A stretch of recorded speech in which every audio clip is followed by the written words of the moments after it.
का इस्तेमाल करता हूं। राशिद रिजवी साहब, क्या अपडेट्स है इस वक्त की? राशिद रिजवी साहब। मुमताज भाई, चाहे आरामको सऊदी अरब पे हमला हुआ हो, चाहे ओमान के पोर्ट पे हमला हुआ हो, या अभी अजरबैजान में और टर्की के में जो हमला हुआ था, ये 4 हमले में अभी अजरबैजान पे क्लियर नहीं हुआ, लेकिन इन तीनों हमलों का क्लियर हो गया है कि ये ड्रोन ईरान की तरफ से नहीं आए थे। एकदम स्पष्ट हो गया है कि ये ड्रोन ईरान की तरफ से, ईरान के साइड से नहीं आए थे। तो उसमें ब्रिटेन ने भी ईरान को क्लीन चिट दे दी, फ्रांस ने भी क्लीन चिट दे दी। आज ये चीज अजरबैजान में हुई। जानते सब हैं कि मोसाद कर रहा है ये काम, आईडीएफ कर रही है। जानते सब हैं कि ये शातिराना हरकत, जिसे कहते हैं निम्न लेवल की हरकतें, ये आपकी द्वितीय विश्व युद्ध से पहले नाज़ी लोगों ने यही हरकत की थी कि अपने यहां एक विस्फोट करवा दिया, करवाने के बाद पोलैंड पर अटैक कर दिया। ये वहां से शुरू हुआ था, हिटलर के टाइम से 1935। फिर उसके बाद जापान में भी एक रेलवे ट्रैक पर करके बाजू वाले छोटे देश पे हमला हुआ था। फिर 1956 में इजराइल ने इजिप्ट में रहने वाले अपने यहूदियों से कहा कि जो इनका म्यूजियम था ब्रिटेन का वहां पर इजिप्ट में, कहा कि उस पर हमला करना है और किसी तरह से वहां ब्लास्ट करवाओ, फिर मुसलमानों का नाम लगाया जाता है। वो इसलिए कि ब्रिटेन जो थी वो सुएज कनाल से अपनी फोर्स हटाने वाली थी। तो ये हमला करवा करके ये उस सिक्योरिटी को, उस फोर्स को रुकवाया रहना चाहता था ताकि हम अपनी मनमानी कर सकें। लेकिन जो एजेंट थे वो गिरफ्तार हुए। इजराइल के रक्षा मंत्री जो थे उन्होंने रिजाइन किया। फिर जब वो एजेंट वहां से छूटे, इजराइल आए, तो उनका बाकायदा इस्तकबाल हुआ। देखिए काम कौन सा किया है, इस्तकबाल कर रहे हैं आप उनका। खैर हम लोग तो आदी, हमारे यहाँ तो बहुत इस्तकबाल होते हैं गलत कामों पे। तो ये उसी का एक पैटर्न है। 1931 में नहीं, 1961 में एक अमेरिकी पोत पे इजराइल ने हमला करवा दिया था, जिसमें 34 लोग मर गए थे। उसमें भी अरब देश को फंसाने की कोशिश थी, लेकिन चीजें क्लियर हो गई। तो इजराइल ने कहा ये बाई मिस्टेक हो गया है। 34 अमेरिकी मरे थे उसमें, तो ये बाई मिस्टेक हो गया है, क्योंकि अमेरिका इजराइल के ऊपर कंप्लीटली नजर रख रहा था, पूरी नजर रख रहा था कि क्या कर रहा है ये। तो अमेरिका का भरोसा तो नहीं है इजराइल पे, लेकिन मजबूरी ये है कि जितने भी बिलियनर्स हैं इजरायली, सब रहते हैं अमेरिका में। अभी कल जो इनका वॉर वाला एप्लीकेशन प्रस्ताव आया सदन में, कांग्रेस में, और वो गिर गया 47-53 से। मतलब एक नॉमिनल सी रेंज थी 6 लोगों की, 6 सीनेटर ने ज्यादा वोट कर दिया। तो अब ट्रंप को कहीं भी हमला करने की पूरी छूट है, कैसे भी करके। ये सारा बैकग्राउंड बना के कौन देता है इनको? इजरायली देते हैं। सेनेटर को खरीद लेते हैं, आपको ये करना है, लो इतने मिलियन, लो इतने $1000, इतने लाख डॉलर लो, आपको खाली ये करना है। अगर वहां पर ये प्रस्ताव पास हो जाता तो डोनाल्ड ट्रंप को एक बहाना मिल जाता कि भाई अब कांग्रेस जो कहेगी वही कर पाऊंगा, मेरे हाथ में नहीं है। लेकिन वो वाली ऑप्शन भी यहूदियों ने हटवा दी कि तुम्हारे पास अब वो ऑप्शन नहीं। कांग्रेस के एक सीनेटर ने कल सदन में कहा कि मैंने पेंटागन से रिपोर्ट मंगाई, सारी रिपोर्ट मैंने देखी, हर पहलू को मैंने चेक किया, कहीं से भी ये मेंशन नहीं हो रहा है कि ईरान की गलती है, ईरान हमला करने वाला था या ईरान न्यूक्लियर बना रहा था। कहीं से भी किसी भी रिपोर्ट में नहीं है। तो ये हमला पूरे अमेरिका के लिए शेमफुल है, ऑल शेम। इस असेंबली के लिए भी ऑल शेम है, सारे सेनेटर्स के लिए भी ऑल शेम है ये। तो बहुत ज्यादा अमेरिका घिरा हुआ है, इजराइल घिरा हुआ है। मैं आपको बताता हूं, एक अमेरिकन चैनल है, उसने इतनी गंदी लैंग्वेज, गाली वाली लैंग्वेज, नॉनवेज टाइप की लैंग्वेज यूज किया है हमारे प्रधानमंत्री के लिए। उसकी न्यूज पर इतना खून खौला, लेकिन आप करोगे क्या? और न्यूज चैनल भी कहां का है? अमेरिका का है, टीवाईटी। अवेश तिवारी एक हैं, वो ट्वीट करते हैं कि बेहद भद्दी टिप्पणी है विश्व गुरु को लेकर। एंकर कह रही है, गुरु जी ने इजराइल के सामने अपने पैर खोल दिए हैं। ऐसी, मतलब एक सेक्सुअल टाइप की बातें हैं। ऐसी सेक्सुअल अभद्रता की उम्मीद अमेरिकन मीडिया से ही की जा सकती है। इस चैनल को तत्काल प्रतिबंधित किया जाना चाहिए।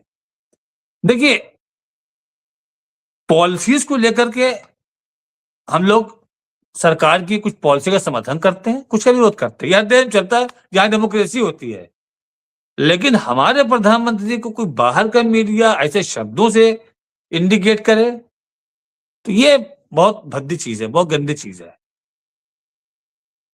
तो आज बताया आपने कि साइरस मिस्त्री गए वहां पर, जा करके उन्होंने वो रजिस्टर पे साइन किया और ईरान के एम्बेसडर से मिले, उनसे बात किया उन्होंने।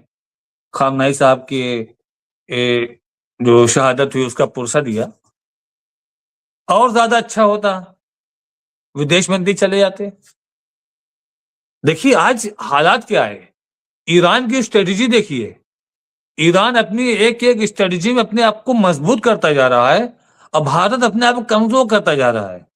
और जहां तक भारत को लेकर के मेरा आकलन है कि हमारे प्रधानमंत्री ये सोचते हैं कि हमारे अमेरिका से, इजराइल से संबंध हो जाएंगे तो दुनिया के भौकाली प्लेटफॉर्म पे हम भी खड़े होंगे। मतलब अपने देश का ऑलरेडी भौकाल है। हम ऐसे लोग थे, हमारी तरफ दुनिया देखती थी, हमसे बात करती थी, हमारी बातों पर वजन होता था, हमारी बातों को सुनती थी, मानती थी। ऐसा नहीं है, आपका ब्रिटेन से लेकर के अमेरिका तक के राष्ट्रपतियों ने हमारे पूर्व प्रधानमंत्रियों के बारे में कितनी अच्छी अच्छी बातें कही हैं। अटल बिहारी के बारे में कही गई है बात, नेहरू जी के बारे में कही गई है, मनमोहन सिंह के बारे में कही गई है। ऐसा नहीं है कि हमारे प्रधानमंत्री लोग पहले एकदम बिल्कुल बेकार थे, कचरा था, कोई पूछता नहीं था। आज हम बहुत अच्छे पटल पे आ रहे हैं। लेकिन हमको ये लग रहा है, उनको लग रहा था कि ईरान का रिजीम तो चेंज हो जाएगा, क्यों हम इनसे बैर लें। जब ईरान का रिजीम चेंज हो जाएगा तो जो नया रिजीम आएगा हम उसके साथ रहेंगे, क्योंकि वो इन्हीं का बनाया हुआ रहेगा। इतना इनको पर यकीन हो गया था ये कर लेंगे। जबकि जो चाल चलता जा रहा है ईरान ने हुर्मुज पे खाली एक लाइन दे दी है चाइना को कि तुम्हारे ही तेल जाएंगे, तुम तेल चाहे हमसे लो, चाहे अरब के किसी भी देश से लो, तुमको अलाउ है। मुमताज भाई, 700 टैंकर, 700 शिप निकल पाती थी पहले, आज की डेट में, और 15 से 20 टैंकर जाते थे चाइना के पर डे, शिप 15 से 20। आज की डेट में सिर्फ चाइना ले जा रहा है 150। आंकड़ा आप देखिए, 15 से 20 जब नॉर्मल था, आज जब बंदिश लगी तो 150 वो अकेले लेके जा रहा है। अगर अमेरिका उसके शिप पर अटैक करता है तो चाइना डायरेक्ट आके खड़ा हो जाएगा अमेरिका के सामने, और उसके लिए इनकी फ्लीट को उड़ाना आसान नहीं है। टेक्नोलॉजी में वो इनका उस्ताद है। बहुत कम अगर कोई उसको चाइना को आंक रहा है, वो लड़ता नहीं है। वो जानता है कि हम जंग करेंगे, जंग में नुकसान होगा, माली हालत भी हमारी खराब होगी, कमजोर होगी, और हम जो हमारा प्रोग्रेसिव वर्क चल रहा है उसमें रुकेगा। उसने पूरी दुनिया में पैसा लगा के रखा है, जितना हमारा जीडीपी नहीं है ना, उससे ज्यादा उसने खाली बाहर इन्वेस्टमेंट किया हुआ है मुमताज भाई। तो आज की ये हालात हैं कि चाइना को ईरान ने अमेरिका के सामने ला खड़ा कर दिया है। ईरान का शिप जा रहा था, चाइना ने अटैक कर दिया और ये कह दिया कि हुर्मुज के मालिक हम हैं, तुम नहीं हो। डोनाल्ड ट्रंप ने कहा था कि जिसको चलना हो मैं लेके जाऊंगा, इंश्योरेंस मैं दूंगा, इंश्योरेंस मैं करूंगा इंश्योर। ये बात डोनाल्ड ट्रंप ने परसों कही थी, लेकिन परसों के बाद से आज उनका ही जहाज नहीं जा पाया। अच्छा, चाइना को टकराने में क्यों दिक्कत नहीं है मुमताज भाई? चाइना को टकराने में इसलिए दिक्कत नहीं है कि चाइना ऑलरेडी वेनेजुएला वाले मैटर में खिसिया के बैठा हुआ है। वेनेजुएला से सबसे ज्यादा तेल चाइना खरीदता था सस्ते दाम में, और सबसे ज्यादा खिसिया के बैठा हुआ है वो। यहां पर अगर अमेरिकन एयरफोर्स कोई गलती करती है या इजराइल की, तो आप ये समझ लेना कि चाइना खुल के, जैसे इजराइल और अमेरिका लड़ रहे हैं मिलके, चाइना मिलके लड़ेगा। और एक न्यूज और है, इजराइल का ये प्लान था, जो लाइन चाइना से ईरान आई हुई है, जिसको आगे एक्सटेंशन देना था यूरोप तक के लिए, अभी उस पर काम चल रहा है। चाइना अपना सामान बाई ट्रेन यूरोप तक लेके जाने के लिए था। सिंगल लाइन है उससे, अभी वो उस लाइन को डैमेज करने का प्लान था कि हवाई हमले से उस ट्रैक को उखाड़ दिया जाए। चाइना के विदेश मंत्री ने एकदम क्लियर समझा दिया है अमेरिका को कि आपके जहाज से होता है या इसराइल के जहाज से, फाइटर प्लेन से वो डैमेज होता है, मैं कसूरवार आपको मानूंगा और मैं सीधे जंग में उतर आऊंगा। क्योंकि जो हमारे रिसोर्सेज हैं वो डिस्टर्ब नहीं होने चाहिए, हमारे रिसोर्सेज डिस्टर्ब नहीं होने चाहिए। और वही लाइन ऐसी है कि 5 से 7 दिन में चाइना से सारा माल आता है ईरान। तो मुमताज भाई, आज की डेट में इजराइल उलझ गया। अभी आपने कहा कि चाइनीज वो अमेरिकन क्रूड ऑयल शिप को अटैक करके बदला ले लिया, बहुत से चैनल चला बदला ले लिया। अरे बदला तो उसने लिया बहरीन में नेवल में इनकी शिप, इनके नेवी के लोग अपनी शिप लेके भाग गए, जो उनका बेड़ा वहां खड़ा हुआ था।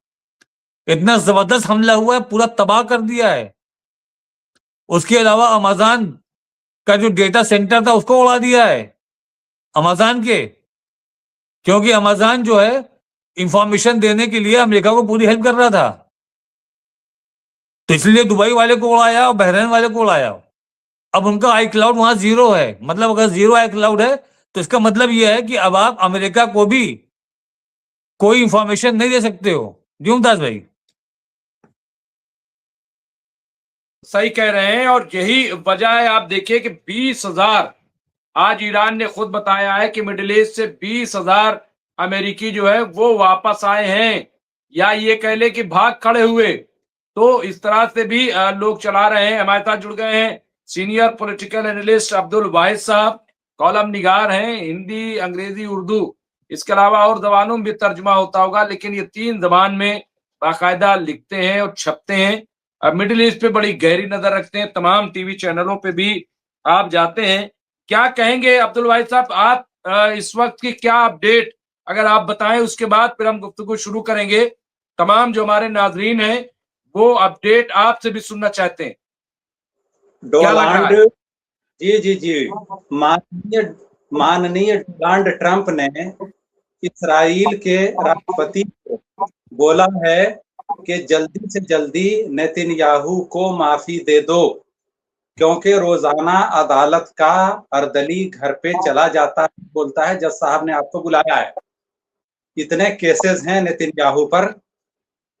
तो आप जो है आइडिया लगाइए, इस वक्त ये खबर वायरल है और ये खबर फेक नहीं है, ओरिजिनल न्यूज है।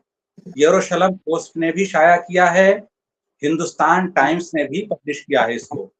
आप देखिए, ये डोनाल्ड के फ्रस्ट्रेशन का लेवल वो इस्राएली प्रेसिडेंट रहा है कि जितनी जल्द हो नेतन्याहू को माफीनामा लिखकर के दीजिए। अब आप बताइए कि ये चल क्या रहा है वहां पे? वो कौन सी ऐसी जो है एपस्टीन की पेन ड्राइव नेतन्याहू के पास है कि डोनाल्ड ट्रंप इतनी जो है बेइज्जती जो है, जैसा मैंने एक बार और बोला था आपके इसी उसमें प्रोग्राम में कि एक चीज होती है बेइज्जती खराब, तो बेइज्जती मतलब आप बताइए अमेरिकी किसी एक प्रेसिडेंट का नाम जिसकी छोटे छोटे बच्चे मीम बना के मौखरी कर रहे हैं इस वक्त पूरे दुनिया के अंदर, उसके मीम और मौखरी वगैरह और ये सारी की सारी चीजें वायरल हैं।